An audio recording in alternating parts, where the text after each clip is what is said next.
Everyone, this is the iPhone 12 Pro Max. The problem not charge on the USB cable but charge on the wireless normally. Now we are going to repair it. Let's go.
Cặp xanh dạngนี้ยังงอไปมันยังไง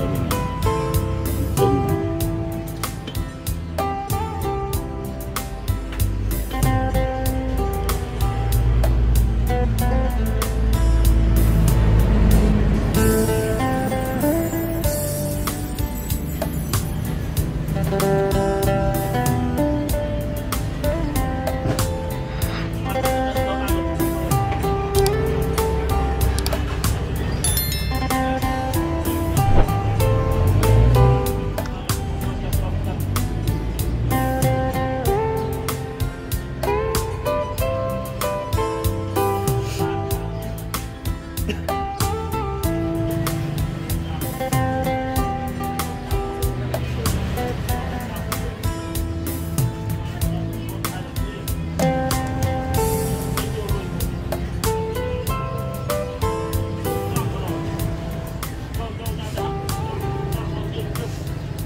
trong chọn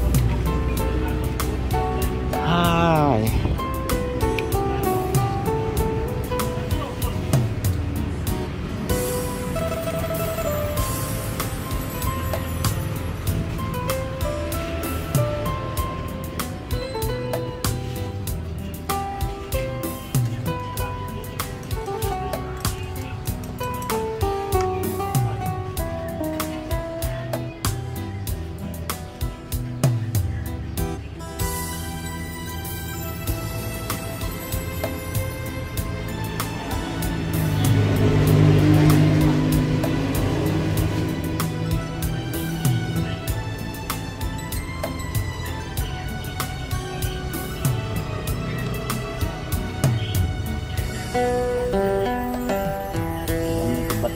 tí chẳng mơ ổn làm bán ổn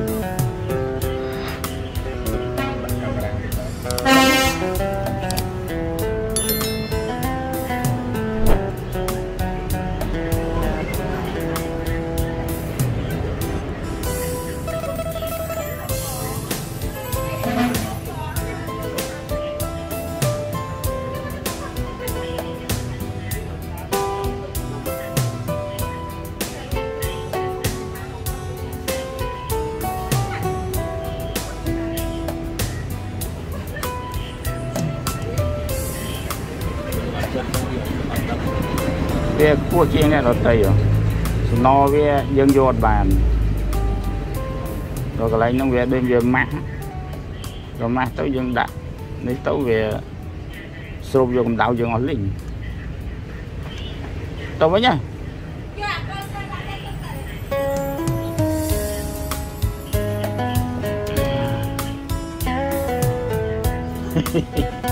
à tay đau trong ruột kì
về phun nó hơi xa thôi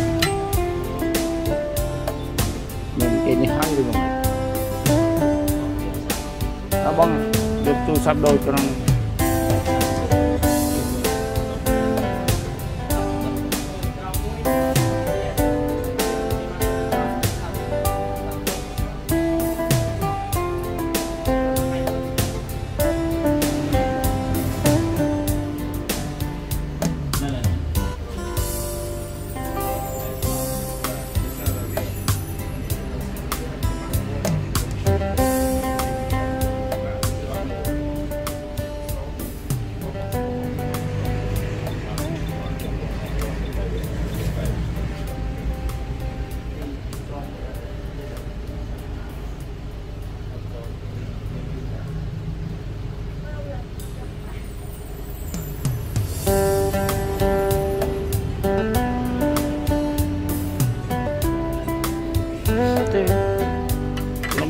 cầm rất này này ấy nó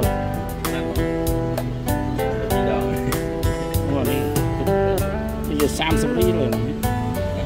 cực sam sắp còn muốn sam prám mà chẳng đọc mơn lại lấy cho anh nó thay cái chồng ấy ở hai nàng sao mua những ở chân rồi ở hai tờ bà thà dùng màu lực nói tôi là rong trăm mà tịch ở chân đậm màu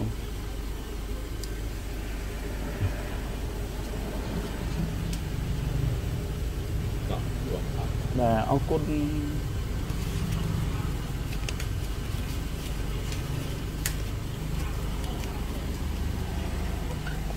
lui không ai phong đó muốn hơn một cái đầu nhóm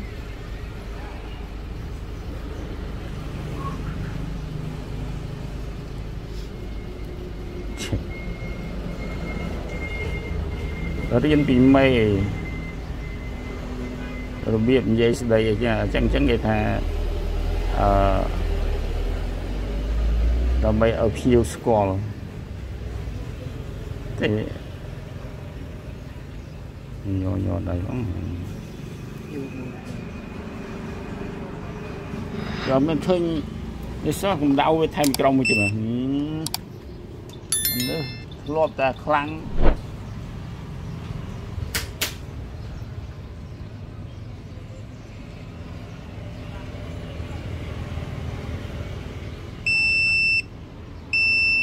anh mới khơi ai châu trong lên tí sòng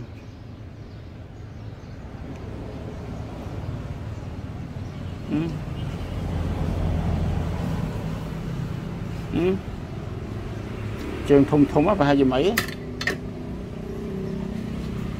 rồi đâu lần ngã mình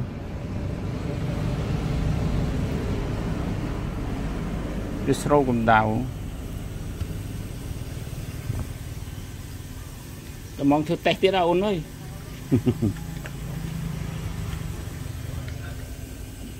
đó rồi mình đã nó còn bấu cả nghe sao ta tu sắp thay ai về thơ tao có ban lui tràn đây chẳng nó ca thơ cả nghe nó thơ ở về ạt ba rồi sau này thơ cắt cứ lôi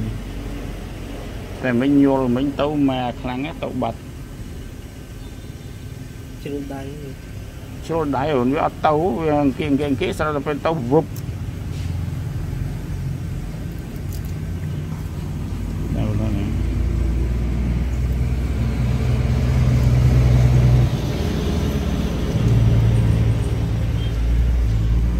อันนู้นกินเลิกสิไปอยู่เก็บเตะบอลนั่งอ่อนhạt đi kẹo đạ phong á kẹo bàn lưng này ok ribo là nó sạch đấy cái ribo sạch đấy dạ mình có tuổi này chạy đằng bậc công che với đói ở đây thì ở hiên lơ ở hiên ski lên nó phong với tiền nè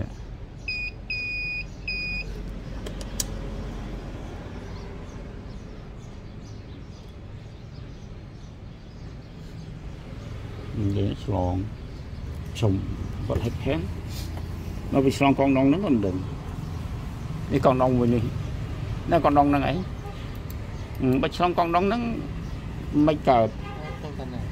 con nong nó trôi mà trên sạ thmò này bạch xong con nong xong lên sạ thmò mình đi ban khơi xong đây nè trong màu vì dựng biết chương nè còn nắng mò này mấy nhân ban xong để rồi dựng biết tôi chụp sớm cho đây nó luôn lên sạch mày nó ngọt nói anh thơm mà hai thằng non mấy nên cả này chân thiền